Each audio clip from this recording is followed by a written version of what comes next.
মেয়েরা বাবার জন্য যেই পাগল, হাজারো সন্তান বাবার জন্য ওই পাগল না, ওই মায়া অন্তরে রাখে না। যার কন্যা আছে সে ছাড়া বুঝানো যাবে না। মেয়েরা বাবার জন্য যে কত আশেক।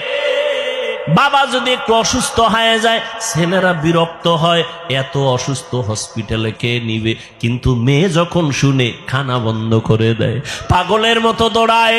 বাবার অসুস্থ খবর পাইয়া বলে আমি আর ঘরে থাকবো না। বাবায় কই, বলে হসপিটালে, কয় দৌড়াও। ওই মেয়েটা বাবার কাছে যায়, বাবা এত কষ্ট পাইও না, কাঁদিও না। একটা মেয়ে বাবার জন্য এতটাই ফেদা, এতটাই মায়া মোহাব্বত নিয়ে চলে। একটা মেয়ে চায় তার কলিজাটা কাইটা বাবার জন্য দিয়া দিবে। ওই মেয়ে পাইয়া যারা খুশি না, তোমাদের কপাল বড় খারাপ। নবী বলেন একটা কন্যা পাইছো, একটা জান্নাতের মাল।